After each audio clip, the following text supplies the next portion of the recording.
సరేంటి పవన్ కళ్యాణ్ గారి గెలుపు అసలు ఎలా ఫీల్ అవుతున్నారు మీరు? ఇది మన రాష్ట్ర ప్రజల అదృష్టంగా భావిస్తున్నాను నేను. ఎందుకంటారంటే ఆయన మన భావితరాల భవిష్యత్తు కోసమే ఈ పొత్తు అనే ఆయుధంతో నిజాయితీగా నిస్వార్థంగా మన ఆంధ్రప్రదేశ్లో శ్రీరామరాజ్యం చేయాలనే సంకల్పంతో ఆయన పొత్తు అనే ఆయుధాన్ని తీసుకున్నారు. అది 3 పార్టీలని కలిపి ఇవాళ మన 100% గెలవాలా ఏదైనా అని చెప్పి మా జన సైనికులకు వీర మహిళలకు అందరికీ కూడా దిశానిర్దేశం చెప్పడం జరిగింది. దానిలో భాగంగా మేమందరం కూడా అహర్నిశలో కష్టపడి జనసేన పార్టీని అలాగే తెలుగుదేశం పార్టీని బీజేపీ పార్టీని గెలిపించడం జరిగింది. ఈ విజయాన్ని మన ఆంధ్రప్రదేశ్ ప్రజలందరూ కూడా సెలబ్రేషన్ చేసుకుంటున్నారు. ఇది మేము ఒక్కలమే కాదు, మార్పు అన్నది ప్రతి ప్రజల్లోనూ ప్రజానీకం అందరూ మార్చారు. తొగ్లక్ ప్రభుత్వాన్ని ఆంధ్రప్రదేశ్ నుంచి తరిమి కొట్టడం జరిగింది. ఇది మేము మాటల్లో కూడా చెప్పలేనంత ఆనందంగా ఉంది మాకు. పవన్ కళ్యాణ్ గారు 21కి 21 సీట్లు గెలవడం, 2 ఎంపీ సీట్లు తగ్గడం, ఎక్కడ గెలవాలో కదా ఎక్కడ తగ్గాలో తెలిసిన నాయకుడే మా పవన్ కళ్యాణ్ గారు. ఆయన చెప్పిన ప్రకారమే మేము కూడా ఇరు పార్టీలను కలుపుకుంటా కూడా ఏదన్నా పాత తగాదాలు ఏదన్నా కలుపుకుని ఎక్కడ తగ్గాలో తగ్గి ప్రతి ఒక్కరిని కలుపుకుంటా వెళ్ళి గ్రామ స్థాయిలో మా ఊరు గ్రామంలో అయితే మాకు ఎన్నో విభేదాలు అయినా సరే 2000 ఓట్ల మెజార్టీ తెచ్చుకున్నాం తెలుగుదేశం అభ్యర్థికి. ఈ విధంగా చేయడం వల్ల అలాగే ప్రతి గ్రామాల్లో కూడా ప్రజలంతా కూడా స్వచ్ఛందంగా కార్యకర్తలు ఒక్కో కార్యకర్త రాజకీయ కార్యకర్త కన్నా ఎక్కువగా తిరిగారు మా జన సైనికులు అయితే. ఇది ప్రతి ఒక్కరు ఒప్పుకుంటున్న విషయమే కాబట్టి ఈ విషయాన్ని మేము దశాబ్ద కాలం పాటు ఇరు పార్టీలు కలిసి మన ప్రజలకి ఎక్కడ కష్టం ఉన్నా చేసి మన ఆంధ్రప్రదేశ్ని శ్రీరామరాజ్యం చేయాలనే తపనతో పవన్ కళ్యాణ్ గారు, నారా చంద్రబాబు నాయుడు గారు, మోడీ గారి ప్రభుత్వంలో కలిసి పనిచేయడానికి మేము చాలా ఆనందంగా ఉంటున్నాం. మేము జన సైనికులు చాలా గర్వపడుతున్నాం. ఇప్పుడు వరకు పవన్ కళ్యాణ్ 3 పెళ్ళిళ్ళు అనడం జరిగింది. ఒకవేళ ఇప్పుడు కూడా 3 పెళ్ళిళ్ళు అంటే అసలు ఎలాంటి రియాక్షన్ వస్తుంది అనుకోవచ్చు? ఏమంటే 3 పిల్లల గురించి చెప్తున్నారు కానీ జగన్ విషయంలో అది చెప్పుకుంటా కూడా ప్రతి కుటుంబంలో కూడా చిన్న అలాంటివి ఉంటాయండి. పవన్ కళ్యాణ్ గారు వ్యక్తిత్వంగా అంటే నేను సమాజం ఒక మాదిరిగా చెప్తున్నానండి. ఏ కుటుంబంలో అయినా ప్రజలకి ఫ్రీగా చేసేద్దాం, ఆస్తులు దారపోసేద్దాం అంటే ఏ భార్య ఒప్పుకోదు.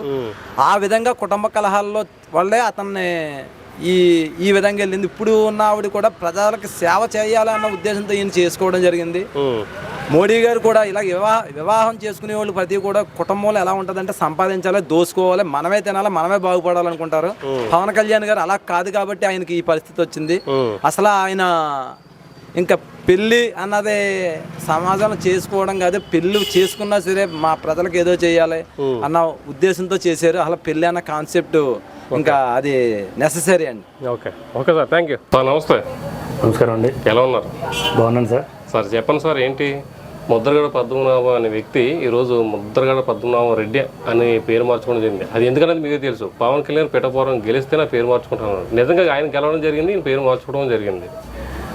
సరే, ఒకటి మాత్రం ఇందులో మనం చూసుకోవాల్సింది ఏంటంటే అసలు ముద్రగడ పద్మనాభం రెడ్డి అని మార్చుకున్నా, నాయుడు అని మార్చుకున్నా, లేకపోతే ఇంకోటి మార్చుకున్నా ఎవరికి ప్రజలకు ఏం లాభం అండి? ఈ నెగ్గాడు కాబట్టి ప్రజలకు లాభం. ఎలా లాభమో ఏంటో రాబోయే రోజులు మీరే చూస్తారు. ఈ పేర్లు మార్చుకుంటాం, తొళ్ళగొట్టడం, గేటు తాకనివ్వటం ఇలాంటివన్నీ అయిపోయినాయండి. అవన్నిటి వల్ల ప్రజలకు ఏమీ ఉపయోగం ఏం లేదు. ఈ నెగ్గాడు, డిప్యూటీ సీఎం అయ్యాడు, 4 శాఖలకు మంత్రిగా చేస్తున్నాడు. అది ఎలా చేస్తాడు ఏంటనేది రాబోయే తరంలో చూస్తుంటారు మీరు. అందులో మీకు ఏమి డౌట్ కూడా ఏం లేదు. ఎందుకంటే అంత రీసౌండ్తో నెగ్గాడు. అది పవన్ కళ్యాణ్ స్టామినా. పేర్లు మార్చుకోమనండి, లేకపోతే మొఖాలు మార్చుకోమనండి, ఫేస్ ప్యాక్లు వేసుకోమనండి, మాకేంటండి? కాపుల కోసం, రిజర్వేషన్ కోసం ఎంతో పోరాటం చేసిన వ్యక్తి ఈ రోజు అసలు పట్టించుకోకుండా వేరే దానికి వెళ్ళడం అంటే ఏంటి? నేను ఇప్పుడు కూడా ఆయన్ని ముద్రగడ పద్మనాభం గారే అంట. కారణం ఏంటంటే గత కొంతకాలం ముందు మాకు ఎంతో కొంత ఇలా నిలబడ్డాడనే ఉద్దేశంతో ఆ గౌరవం ఇచ్చేవాడి. లేకపోతే అందరిలాగే వెళ్తున్న కూడా ఆ ఏకవచనంతోనో లేకపోతే మనకు వచ్చిన తిట్లతోనో ఏదో సంబోధిస్తూ ఉంటాం. ఆ గౌరవాన్ని ఇంకా దిగజార్చుకున్నాడు. ఈ వయసులో అంత ముందుకెళ్ళాలి, తొళ్ళగొట్టేసి ఇలాంటి అయితే మాత్రం అంత అవసరం లేని మనిషి. ఇంకా అలాంటి వాటి గురించి మాట్లాడుకోవడం కూడా అనవసరం అండి. ఓకే, ఇప్పటివరకు చూస్తుంటే అసలు పవన్ కళ్యాణ్ 10 సంవత్సరాల నుంచి ఆయన పట్టిన కష్టం, ఈరోజు అసలు సీఎం ఎవరనేది కూడా జనంలో డౌట్ వస్తుంది ఇద్దరు కలిసి వెళ్తుంటే. ఆయన నేపథ్యం అలాంటిదండి. 10 సినిమాలు ఫ్లాప్ అయిన ఒక సినిమాతో ఆ స్థానం ఎప్పుడు అలాగే ఉంటుంది. అలాగే 2014 నుంచి ఈ రోజు కూడా కంటిన్యూగా 10 సంవత్సరాల నుంచి అలాగే పార్టీని నడుపుకుంటూ వచ్చాడు. దేన్ని ఆశించలేదు. ఎన్నో రాళ్ళు పడ్డాయి, ఒక చోట పువ్వులు పడ్డాయి. ప్రజలందరూ ఆయన మనసులో పెట్టుకున్నారు. అభిమానులు అయితే ఇంకా ఎప్పటికీ ఆ స్థానాన్ని ఎప్పుడు చెరపలేదు. ఈ మధ్యకాలంలో వచ్చిన రాజకీయ పరిణామాలు మీరు చూసే ఉంటారు.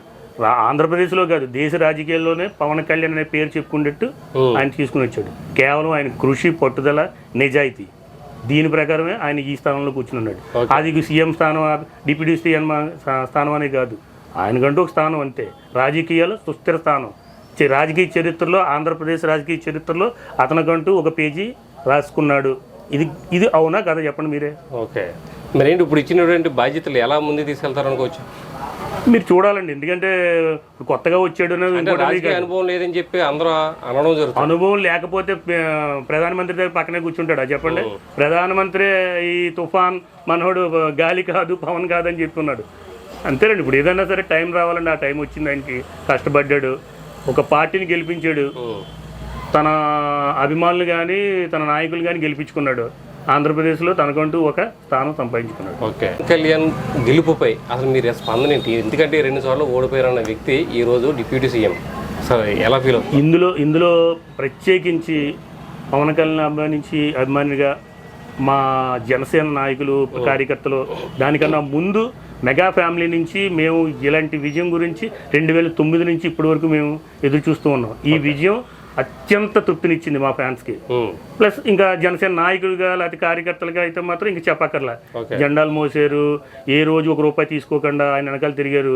జనం వస్తారు కానీ ఓట్లు వేయరన్నారు, పిల్ల బచ్చాలు అన్నారు, లేకపోతే పిల్ల సైనికులు అన్నారు, రకరకాలుగా చెప్పారు. ఈరోజు మొత్తం తీసి పక్కన పెట్టారు.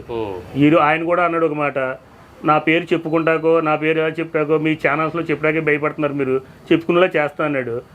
ఆ ఛానల్ ద్వారానే చెప్పించాడు అందరికీ సమాధానం. ఇంకంతకంటే ఏం కావాలండి? ఓకే,